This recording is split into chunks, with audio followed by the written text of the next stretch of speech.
Assalamualaikum warahmatullahi wabarakatuh. Kembali lagi bersama saya Iqbal Farabi. Pada video kali ini kita akan membahas rencana anggaran biaya sebuah proyek sistem informasi. Jadi teman-teman sekalian tentu ingin tahu berapa besar biaya yang dibutuhkan dalam membuat proyek sistem informasi. Contoh di sini saya akan membahas studi kasus tentang sistem informasi akademik. Baik, sebelum lebih jauh, mari kita coba lihat terlebih dahulu pengertian RAB itu sendiri. RAB atau rencana anggaran biaya merupakan perhitungan banyaknya biaya yang diperlukan untuk bahan dan upah serta biaya-biaya lain yang berhubungan dengan pelaksanaan bangunan atau proyek. Menurut Bahtiar Ibrahim. Jadi, kalau di sini pengertian RAB tidak beda jauh. Kita sama-sama mengembangkan sebuah proyek informasi dengan membangun sebuah rumah. Kita analogikan, kita mengembangkan sebuah rumah. Jadi rumah itu membutuhkan bahan material contohnya. Kemudian membutuhkan tenaga kasar maupun tenaga ahli. Tenaga ahli bisa di sini seperti arsitek. Kemudian ada konsultan bangunan dan lain-lain. Selain itu ada tenaga kasar, kita butuh tukang atau kita butuh mandor dan lain-lain. Nah, sama seperti halnya membuat sebuah rumah tadi, sistem informasi juga membutuhkan sumber daya dan aset. Contohnya dalam proyek sistem informasi kita butuh tenaga ahli sebagai seorang programmer misalnya, analis, atau pimpinan proyek itu sendiri. Dan itu kita juga membutuhkan biaya operasional ketika mengembangkan sistem, butuh sewa gedung, sewa tempat, atau butuh biaya transportasi, komunikasi, dan lain-lainnya. Oke, next. Ini pengertian sistem informasi. Teman-teman pasti sudah pada tahu semua apa itu sistem informasi, cuman kita di sini sekilas saja. Sistem informasi adalah suatu sistem yang memiliki kemampuan untuk mengumpulkan informasi dari semua sumber dan menggunakan berbagai media untuk menampilkan informasi. Tidak perlu saya jelaskan lebih jauh tentang sistem informasi karena pasti teman-teman semua sudah pada paham apa itu sistem informasi. Nah, di sini yang serunya. Jadi kita biasanya dalam pengembangan proyek informasi itu mendapatkan keuntungan mengajukan RAB dan lain-lain itu melalui pengadaan.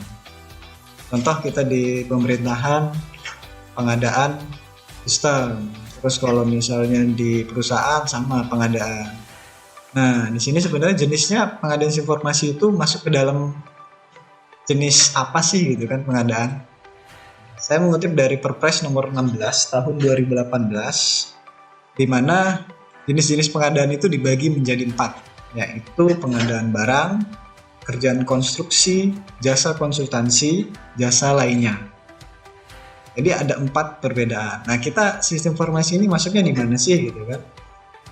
Ternyata setelah dipelajari, memang sistem informasi itu masuk ke dalam jenis jasa konsultansi atau JK, biasanya dikenal di jenis pengadaan barang dan jasa konsultansi.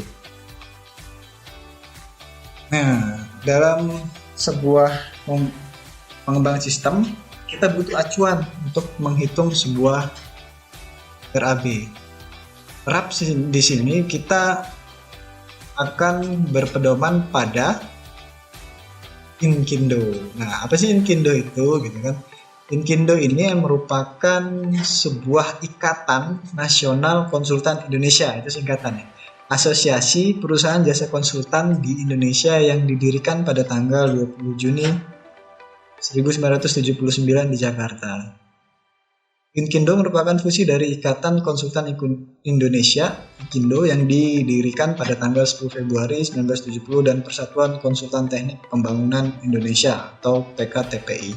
Teman-teman jika ingin tahu lebih jauh tentang Inkindo, bisa langsung saja berkunjung di halaman websitenya di www.inkindo.org. Jadi kita akan membuat sebuah RAP dengan dasar atau dengan pedoman atau dengan acuan menggunakan buku pedoman ini.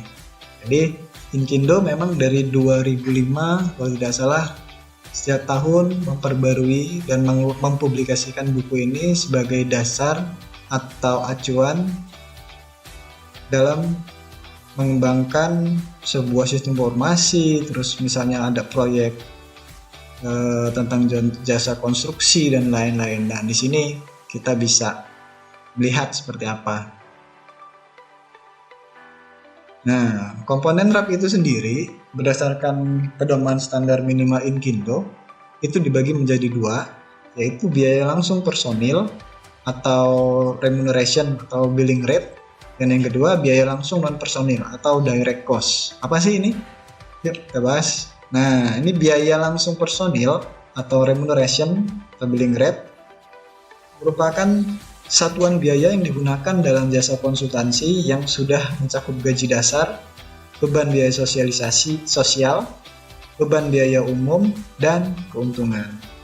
Kemudian biaya langsung personil dihitung dengan mempertimbangkan dan berdasarkan harga pasar yang berlaku dan wajar serta didukung dengan studi perbandingan, penelitian yang komprehensif, serta dokumen-dokumen yang dapat dipertanggungjawabkan. Nah, itu salah dua dari beberapa ketentuan lain dari biaya langsung personil. Ketentuan lainnya dapat dilihat di buku pedoman halaman 2-3. Jadi secara garis besar bisa saya gambarkan biaya langsung personil ini adalah biaya yang dibutuhkan oleh pengembang sistem informasi untuk membayar tenaga ahli. Selanjutnya itu biaya langsung non personil atau direct cost. Biaya langsung non personil ini adalah biaya langsung yang diperlukan untuk menunjang pelaksanaan kegiatan proyek yang dibuat dengan mempertimbangkan dan berdasarkan harga pasar yang wajar dan dapat dipertanggungjawabkan sesuai dengan perkiraan kegiatan. Biaya langsung non personil ini terdiri dari 3 jenis, yaitu reimbursable atau biaya yang dapat diganti sebesar yang sebenarnya dikeluarkan oleh konsultan untuk pengeluaran yang sesungguhnya, atau at cost, sesuai mata anggaran biaya yang ditetapkan, dan mengikuti batasan maksimum harga satuan. Seperti contohnya tiket transportasi darat, udara, terus biaya instalasi telepon, internet, website, dan lain-lain. Nah, jadi reimbursable ini seperti biaya langsung bisa digantikan, dicatatkan saja dalam RAB seperti contohnya berikut. Terus yang kedua, fixed unit rate adalah biaya yang dikeluarkan oleh konsultan berdasarkan harga satuan yang pasti dan tetap untuk setiap item. Contohnya ini seperti sewa kendaraan, sewa kantor proyek, biaya operasional proyek, dan lain-lain. Dan yang terakhir itu lump sum adalah biaya suatu beberapa item atau unsur pekerjaan dalam batas waktu tertentu dengan jumlah harga yang pasti dan tetap serta dibayarkan sekaligus.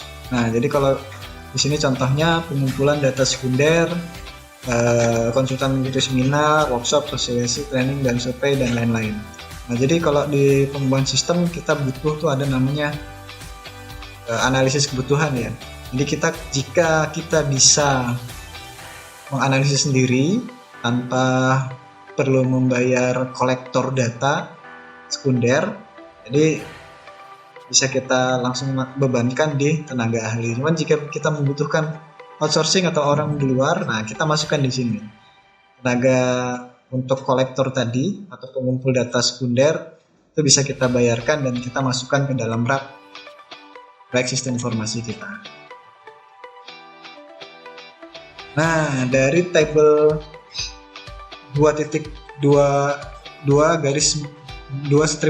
ini kita bisa tahu berapa sih biaya langsung personil tahun 2020 untuk tenaga ahli nasional berpendidikan S1, S2, S3 dalam rangka undangan pelelangan nasional. Nah, biasanya kan memang karena pengadaan lelang dan lain-lain, ini saya ambil yang nasional. Ternyata yang untuk pelelangan internasional pun Inkindo ada. Jadi teman-teman bisa langsung lihat, bisa langsung download bukunya di www.inkindo.org. Nah, di sini teman-teman bisa lihat ada Provinsi DKI Jakarta itu sebagai indeks. Jadi di sini saya sedikit beri gambaran, Jakarta itu menjadi acuan. Jadi indeksnya 1. Nanti indeks di provinsi lain tentu berbeda dengan indeks di Provinsi DKI Jakarta. Biasanya rata-rata lebih rendah, cuman yang memang menjadi acuan dasar utama adalah DKI Jakarta. Teman-teman sendiri bisa lihat kualifikasi tenaga ahli dan tahun pengalaman. Jadi ada 2 yang dilihat, dia kualifikasi, jenjang kualifikasinya dan tahun pengalamannya. Bagaimana jika memang ada seorang programmer, cuman ternyata dia, bagaimana mengukur kualifikasi seorang programmer itu sendiri. Jadi kita biasanya memang mengambil pegawai atau tenaga ahli, jarang yang memiliki sertifikat keahlian atau SKA. Nah, tapi di sini bisa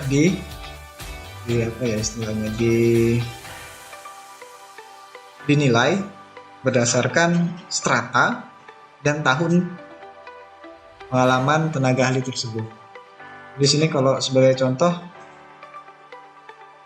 penggunaan tabelnya, dia langsung personil untuk tenaga ahli yang tidak ber-SKA atau tidak memiliki surat keterangan ahli dengan pendidikan S1 atau setara dengan pengalaman 5 tahun, yaitu sebesar 22 juta rupiah.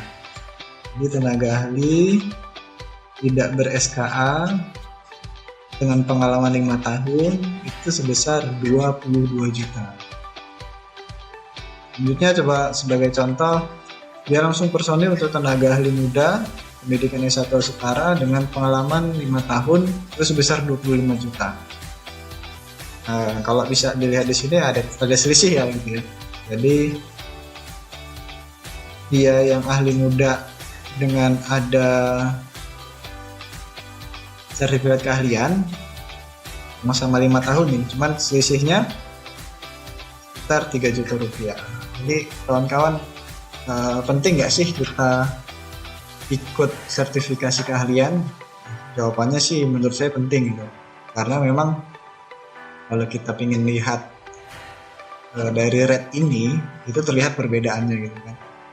Apalagi kalau misalnya kita jenjangnya sudah yang ahli madya atau ahli utama 1 tahun saja, pengalamannya itu sudah melebihi tenaga ahli atau ahli madya yang tenaga ahli selama 7 tahun.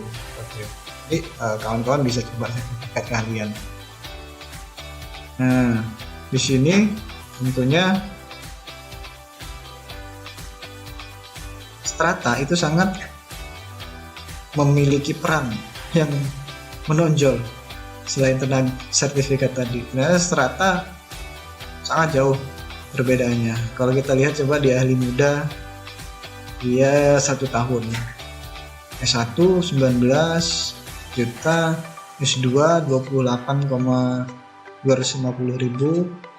S3 35.500. Nah, perbedaannya sekitar 9 juta sekian ya. Ini cukup jauh gitu kan. Jadi ternyata strata itu juga perlu. Meskipun terkadang banyak yang berbicara kalau nggak penting itu sarjana terus S2, cuman ternyata nggak bisa apa-apa. Cuman kalau memang kita beneran memiliki keahlian, terus kita memiliki sertifikat keahlian, dibuktikan dengan sertifikat keahlian, dan kita didukung dengan pendidikan strata yang lumayan tinggi, misalnya S1, S2, wah itu sangat mempengaruhi nilai jual seorang tenaga ahli. Nah, di sini untuk biaya langsung personil tenaga subprofesional, dimana di sini di tabel 220 itu kan ada yang bintang 2 tuh. S1 dengan pengalaman kurang dari 3 tahun dianggap subprofesional. Dan lihat di tabel 320. Nah, subprofesional itu yang tidak memiliki sertifikat keahlian dan pengalaman di bawah 3 tahun, billing rate-nya ini beda-beda ya, jadi memang lumayan jauh. Pengalaman memang berbicara di sini. Kalau contoh kita di situ bisa kita lihat di nomor 4, 5, terus 6, 7, 8, 9, 10, 11, itu cukup banyak yang berkaitan dengan sistem informasi atau biasanya proyek-proyek pengembangan sistem embedded dan lain-lain. Ini bisa kalian teman-teman cek berapa sih billing rate-nya. Nah, sekarang kita bahas tentang biaya langsung non personil atau direct cost tadi. Jadi biaya langsungnya jelas beda-beda nih ya. Ada jenis-jenisnya berbeda. Ada sewa kendaraan, terus sewa kantor, peralatan kantor, dan lain-lain. Nah, kawan-kawan, jika ingin lebih detail, segera download, terus lihat keterangannya. Itu ada keterangan yang memang bisa digunakan atau bisa dijadikan dasar atau acuan. Sewa furnitur kantor bisa dimasukkan juga dalam B. Terus operasional kantor, biaya listrik, biaya ATK, buku kertas, printer, dan lain-lain, itu bisa masuk. Dan terakhir itu ada contoh biaya komunikasi. Nah, ini biaya komunikasi ini penting, memang pasti dibutuhkan. Contohnya untuk sewa internet, wifi, dan lain-lain. Nah, ini yang tadi saya jelaskan sebelumnya. Ada biaya indeks langsung personil per provinsi tahun 2020. Indeksnya, jadi DKI Jakarta itu menjadi benchmarking. Jadi seluruh yang ada di belakang tabel sebelum-sebelumnya, benchmarkingnya itu DKI Jakarta. Dia indeksnya 1. Nah, ini digunakan ketika kita ingin menghitung di Nanggrasi Darussalam contohnya di sini. Ternyata indeksnya 1,087. Wah, lebih tinggi daripada DKI Jakarta. Jadi misalnya di DKI Jakarta 1 juta, maka di Nanggrasi Darussalam 1.087.000. Biayanya naik, dikalikan saja lewat. Nah, ini indeks biaya langsung non personil untuk tahun 2020. Nah, kalau kita lihat ada perbedaan ya. Di Nanggrasi Darussalam itu 0,916. Apa sih beda-beda? Nah, sebenarnya kita di awal tadi sudah membahas, ternyata acuan ini sudah dilakukan penelitian oleh Inkindo. Jadi ya ini berlaku nasional. Jika kawan-kawan ingin menggunakan ini ya sah-sah saja. Tapi jika ingin menggunakan standar UMR atau biaya gaji yang ada di daerah kawan-kawan sekalian, itu tidak masalah juga seperti itu. Oke, kita coba studi kasus. Kita skenariokan seperti ini. Yang pertama, dalam pengembangan sistem informasi akademik ini membutuhkan 1 orang memimpin proyek. Saya. Kemudian ada 1 orang analis sistem. Terus ada 1 orang pemrogram perangkat lunak. Dan ada 1 orang pemrogram basis data. Jadi kita butuh setidaknya minimal 4 orang di sini seperti itu. Apakah bisa ditambahkan? Ya jelas saja bisa. Ini hanya sekedar skenario. Jadi pemrograman perangkat lunak, pemrogram perangkat lunak biasanya programmernya ini mau 2, mau 3 ya silahkan, tergantung scope sistemnya seperti apa.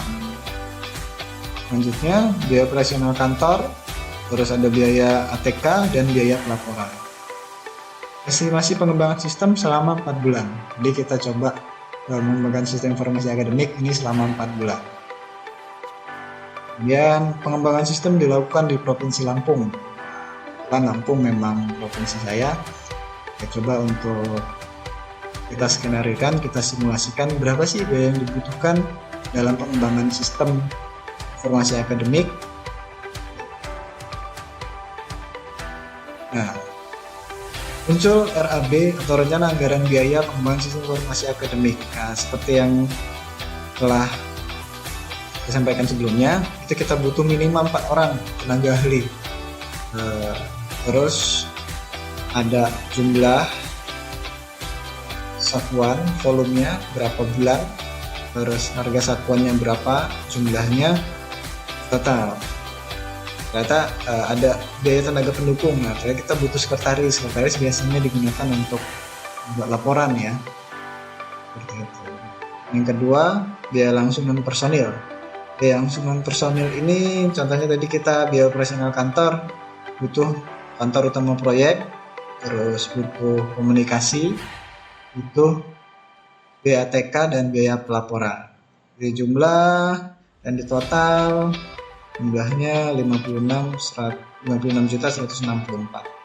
Dari biaya langsung personil jumlahnya 301.124. Kemudian total secara keseluruhan ditambahkan dari biaya langsung personil dan biaya langsung non personil menjadi 357.288.000 rupiah.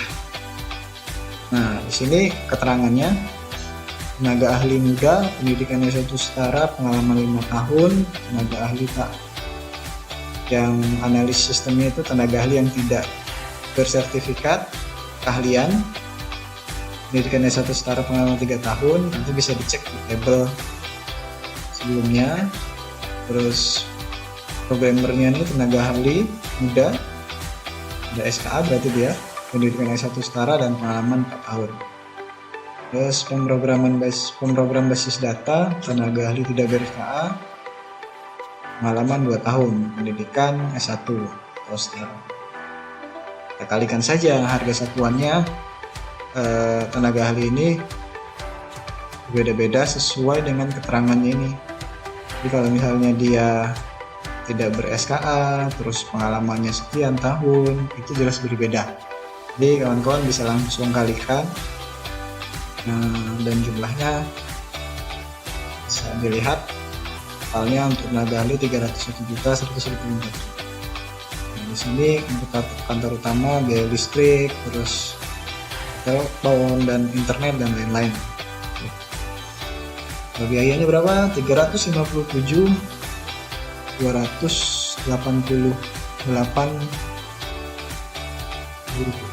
Lumayan besar ya. Jadi mengapa sih pengembangan sistem informasi itu sangat mahal gitu kan? Ya namanya investasi IT, investasi di bidang teknologi itu butuh biaya yang besar. Cuman dari biaya yang besar ini dapat meningkatkan efisiensi proses bisnis yang ada di sebuah organisasi. Contohnya di sini ada di sebuah universitas misalnya kan, dia di pengembangan sistem informasi akademik seperti itu. Contohnya biaya dua investasi perangkat keras. Ini hanya perangkat lunaknya saja, sistemnya saja, tanpa ada investasi perangkat keras, hardware. Biasanya kita butuh server, terus apalagi banyak ternyata perangkat kerasnya yang butuh server, terus infrastruktur dan jaringan, banyak sekali lah, uang server. Jadi kalau saran saya biasanya di colocation, kalau memang universitas itu masih belum mampu untuk menyediakan infrastruktur dan jaringan, jadi kita bisa colocation, sewa server, bandwidth dan lain-lain di tempat lain. Terus perhitungannya juga digunakan pembulutan ke atas kelipatan 1000. Ya ini teman-teman bisa coba langsung di Excelnya, di round up saja, dikalikan dengan indeks masing-masing ya, indeks provinsinya masing-masing, atau kalau memang di Jakarta langsung kalikan saja tanpa harus dikalikan indeks. Kalau di sini kan provinsi Lampung contohnya, di indeks provinsi Lampung kalau tidak salah 0,8 sekian, kaliannya pemimpin proyek 21 350 seperti itu. Baik, mungkin video kali ini cukup panjang dan semoga bisa memberi gambaran bagi teman-teman semua bagaimana sih mengukur atau menilai sebuah sistem informasi. Kita di sini harus pandai-pandai membuat estimasi sehingga menghasilkan RAP yang tepat. Jadi ini hanya sebagai acuan saja, satu orang memimpin proyek cuma satu orang gitu kan, nggak masalah. Tapi jika tiba-tiba membutuhkan seorang programmernya butuh lebih dari 1, 2, 3 dan lain-lain, tinggal dikalikan saja. Oke, demikian video saya kali ini. Semoga bermanfaat bagi teman-teman yang ingin bertanya. Silahkan masukkan di dalam kolom komentar dan akan saya coba jawab. Terima kasih. Assalamualaikum warahmatullahi wabarakatuh.